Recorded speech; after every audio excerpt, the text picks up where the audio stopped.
అందరికీ నమస్కారం. వేగా స్పెషల్ ఫోకస్కు స్వాగతం. మామూలుగానే పిఠాపురంలో రాజకీయాలు చాలా ప్రత్యేకం. ఇక్కడ ఓటర్ల తీర్పు కూడా చాలా ప్రత్యేకంగా ఉంటుంది. ఈసారి ఎన్నికలు అంతకంటే ప్రత్యేకంగా రాష్ట్రం మొత్తం దృష్టిని ఆకర్షించే విధంగా ఇక్కడ ఎన్నికల పోరు హోరాహోరీగా జరగనుంది.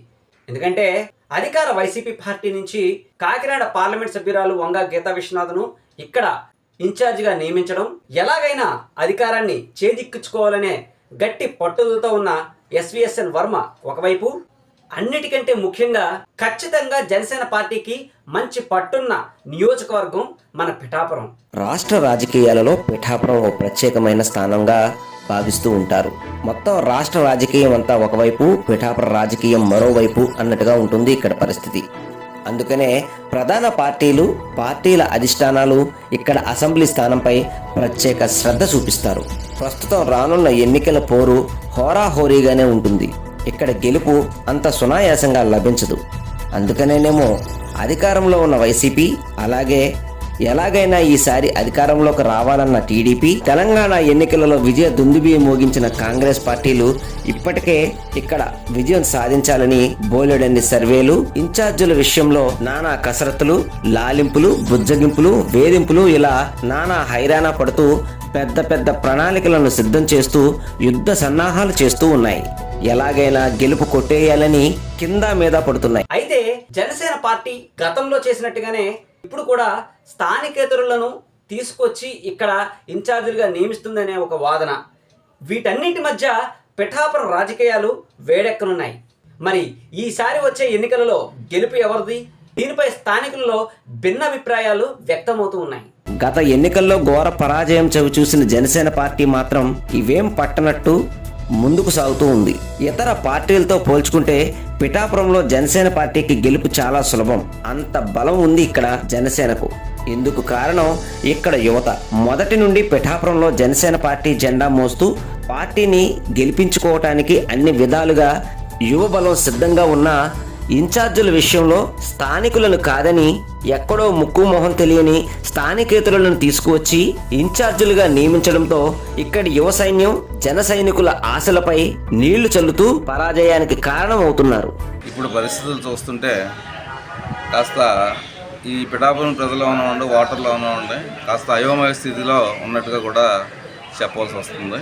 ఎంచేతంటే కొత్తగా నియోజకవర్గ సమస్యలకు కానీ నియోజకవర్గానికి కానీ ఏమాత్రం సంబంధం లేని వ్యక్తులు పార్టీ అధిష్టానం పంపించిందని చెప్పేసి వచ్చి ఇక్కడ పోటీ చేయడానికి ప్రయత్నం చేయడం అనేది కూడా తీవ్రంగా వ్యతిరేకించవలసిన విషయం.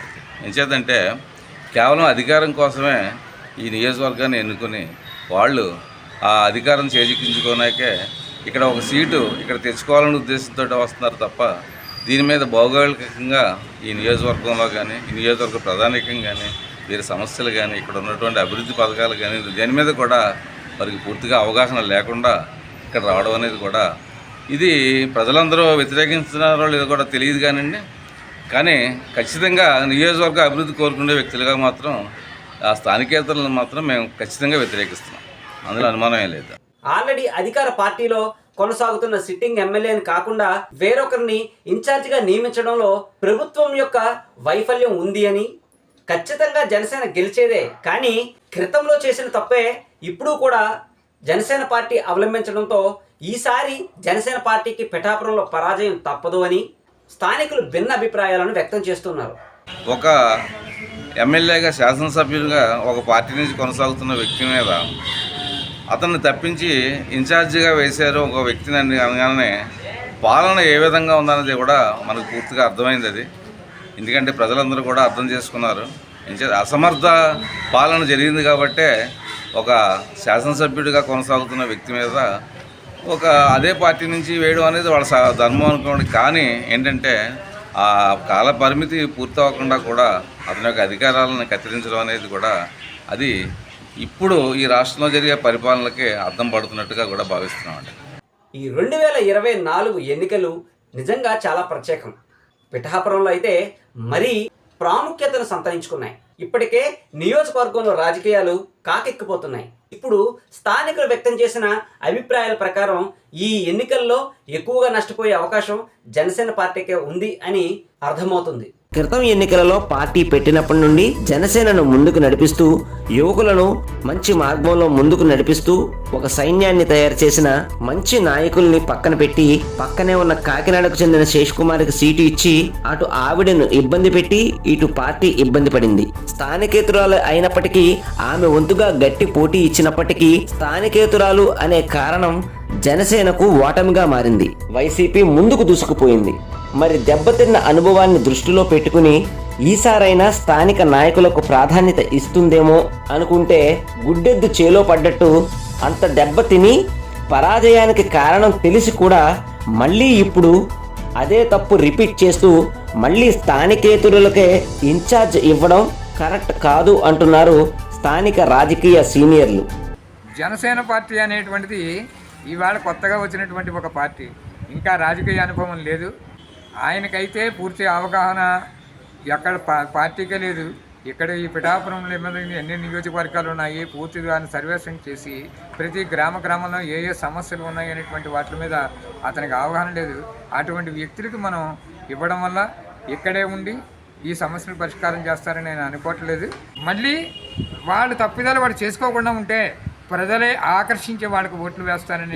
ఇకనైనా ఇక్కడ ఖచ్చితంగా గెలిచే జనసేన పార్టీ ఇన్ఛార్జ్ విషయంలో మరొకసారి తన నిర్ణయాన్ని మార్చుకుంటే ఖచ్చితంగా పిఠాపురం సీటు జనసేనకు కైవసం అవుతుంది. స్థానికేతరులకు ఏం తెలుస్తాయి ఇక్కడ సమస్యలు అనే ఒక్క కారణాన్ని ఉపయోగించుకుని ఇతర పార్టీలు గెలుస్తూ ఉన్నాయి.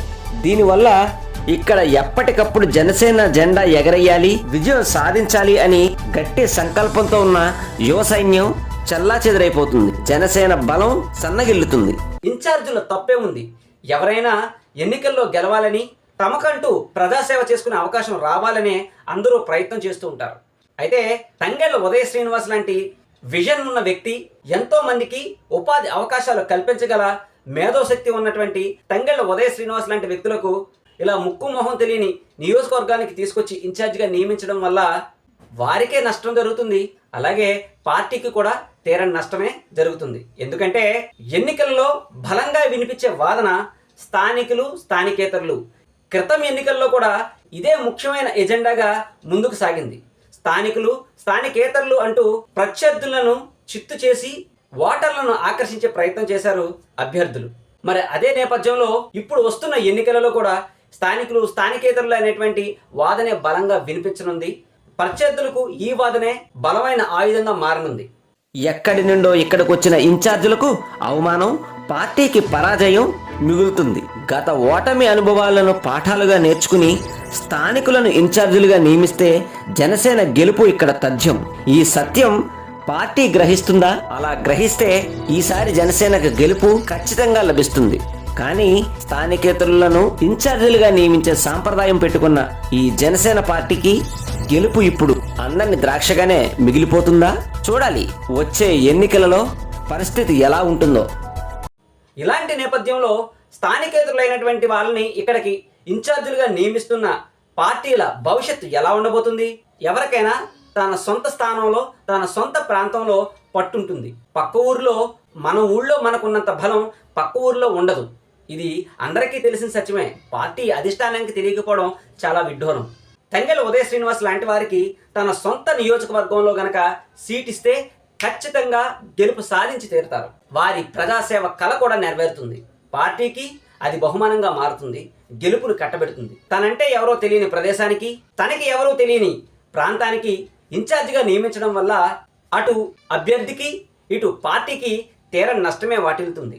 ఇటు అధికార వైసీపీ, అలాగే పిఠాపురంపై పట్టున్న జనసేన కూడా ఇలాంటి ఫాల్స్ నిర్ణయాన్ని తీసుకోవడం సరైంది కాదు అంటున్నారు ఇక్కడ స్థానికులు.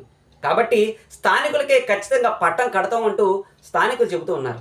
చూడాలి ఇప్పుడు స్థానికులు చెప్పిన విధంగా జనసేన పార్టీ అధిష్టానం తన నిర్ణయాన్ని మార్చుకుని ఇక్కడున్న స్థానికులను ఇన్ఛార్జీలుగా నియమించి ఇప్పుడున్న ఇన్ఛార్జికి సరైన గౌరవం దక్కేలా తన సొంత నియోజకవర్గంలో స్థానం కల్పిస్తే బాగుంటుంది అనే ఆలోచన జనసేన పార్టీ అధిష్టానం చేస్తుందేమో చూడాలి.